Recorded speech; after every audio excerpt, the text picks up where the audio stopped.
The universe, ब्रह्मांड, ये सुनते ही अनगिनत स्टार्स, प्लैनेट्स, गैलेक्सीज, ना जाने क्या क्या हमारे सामने आने लगता है। इतने विशाल यूनिवर्स में हमारी छोटी सी पृथ्वी अपनी नेचुरल सुंदरता और अलग अलग मौसम के लिए जानी जाती है। कभी गर्मी तो कभी सर्दी, कभी पतझड़ तो कभी बारिश का मौसम इस धरती को अपने आप में अनोखा बनाता है।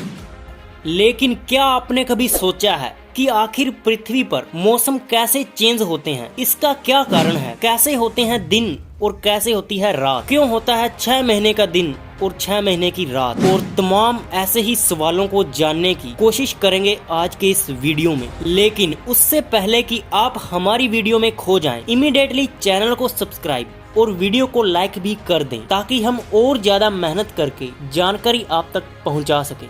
कम शब्दों में समझें तो अर्थ की एक्सिस के झुकाव के कारण मौसम बदलते हैं, यानी पृथ्वी सीधा ना घूमकर तिरछा घूमती है। साल भर धरती के अलग अलग हिस्सों पर मौसम भी अलग अलग होते हैं। जब अर्थ का नॉर्थ पोल सूरज की तरफ झुका हुआ होता है तो नॉर्थ हिस्से में गर्मी यानी समर का मौसम होता है, और जब साउथ पोल झुकता है तो साउथ पोल में गर्मी का मौसम होता है। ग्राफिक्स के जरिए आगे हम इसे डीपली समझने वाले हैं, कैसे अलग अलग महीनों में पृथ्वी पर अलग अलग क्षेत्रों में मौसम चेंज होते हैं। लेकिन इस सवाल से कुछ गलतफहमियां भी जुड़ी हुई हैं। जैसे कि एक धारणा है, गर्मी का मौसम इसलिए होता है क्योंकि उस समय सूरज से पृथ्वी की दूरी कम हो जाती है, और जब यह दूरी बढ़ जाती है तो सर्दियों का मौसम शुरू हो जाता है। हालांकि सुनने में यह कॉन्सेप्ट सही लगता है। आइए समझें कि विज्ञान क्या कहता है। साइंस के अकॉर्डिंग यह गलत साबित होता है, क्योंकि नॉर्थ पोल में पृथ्वी सूर्य से सबसे दूर होती है तो गर्मी होती है, और वहीं जब पृथ्वी सूर्य के सबसे करीब होती है तब सर्दी होती है। बल्कि यहाँ गर्मी होनी चाहिए थी, क्योंकि इस समय सूर्य पृथ्वी से सबसे कम दूरी पर है। यह तो उल्टा हो गया, इसलिए यह कॉन्सेप्ट गलत साबित होता है। वहीं अगर इसका साइंटिफिक रीजन देखें तो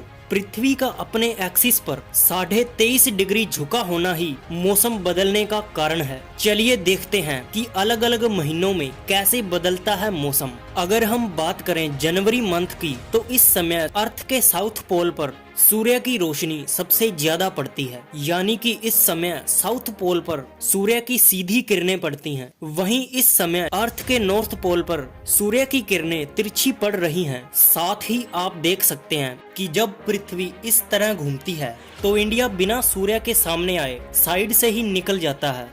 वहीं अगर हम मार्च की ओर चलें तो इस समय पृथ्वी के साउथ पोल और नॉर्थ पोल दोनों पर लगभग एक समान प्रकाश पड़ता है। इस समय पृथ्वी की सतह पर ना तो सीधी और ना ही बहुत अधिक झुकी हुई किरणें पड़ती हैं, इसलिए यह मौसम ना तो अधिक ठंडा होता है और ना ही गर्म। तो आइए हम धीरे धीरे आगे बढ़ें और जून की तरफ चलें। अगर हम इस समय पृथ्वी को गौर से देखें तो हम देखते हैं कि अब पृथ्वी के नॉर्थ पोल पर सूर्य का प्रकाश सबसे ज्यादा है और किरणें भी सीधी पड़ रही हैं। क्योंकि नॉर्थ पोल में ही हमारा देश भारत स्थित है, इसलिए यहाँ पर इस समय गर्मी पीक पर होती है। और 22 जून जो सबसे गर्म दिन माना जाता है, इस दिन अगर आप भारत से गुजर रही कर्क रेखा पर जाते हैं तो आपकी परेशानी नहीं बनेगी। और इसी तरह अगर हम सितंबर की तरफ चलें तो यहाँ फिर से वही पॉइंट आ जाता है जो मार्च में था। यह मौसम भी मार्च महीने की तरह ही होता है, यानी ना ही ठंडा और ना ही गर्म। ये सब तो हमने समझा, लेकिन क्या आपने एक चीज नोटिस करी कि जब पृथ्वी पूरे वर्ष घूम रही थी तो पृथ्वी का ऊपर वाला हिस्सा प्रकाश में आया ही नहीं, तो वहाँ सर्दी गर्मी कैसे होती होगी? यही नहीं, वहाँ दिन कब होता होगा? यहीं से शुरू होता है 6 महीने वाली एक रात का कॉन्सेप्ट। दरअसल अर्थ के इस हिस्से पर नॉर्वे कंट्री स्थित है, और यहाँ नेचर का कुछ ऐसा नजारा देखने को मिलता है। नॉर्वे में सूरज 10 अप्रैल से 23 अगस्त तक ढलता ही नहीं, और जब रात होती है तो 2.5 महीने तक नॉर्वे में रात सिर्फ 40 मिनट की होती रहती है।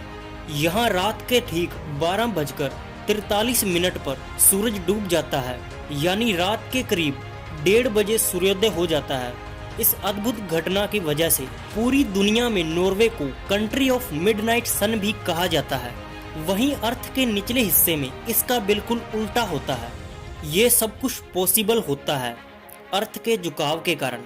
लेकिन पृथ्वी में ये झुकाव क्यों है? पृथ्वी सीधा क्यों नहीं घूमती? तो मैं आपको बता दूं, बहुत पहले की बात है, जब पृथ्वी की उम्र बहुत कम थी। वैज्ञानिक मानते हैं कि तब कोई भारी चीज पृथ्वी से टकराई थी। इस झटके के कारण पृथ्वी अपनी एक्सिस से सीधे या ऊपर नीचे रोटेशन के बजाय थोड़ी झुकाव के साथ घूमने लगी। अब ये बड़ी भारी चीज क्या थी? माना गया है कि करीब 4.5 अरब साल पहले शुरुआती सौरमंडल का एक ग्रह थिया हमारी पृथ्वी से टकराया था। इसके टकराने से भारी मात्रा में धूल और मलबा पृथ्वी के कक्ष में पहुंच गया। कई वैज्ञानिक मानते हैं कि समय के साथ यही अर्थ के मून के तौर पर नजर आया। कैसी लगी हमारी सिंप्लीफाइड एक्सप्लेनिंग? कमेंट में अपनी राय जरूर दें और चैनल को सब्सक्राइब एंड वीडियो को लाइक करना ना भूलें। मिलते हैं अगली वीडियो में, तब तक के लिए गुड बाय।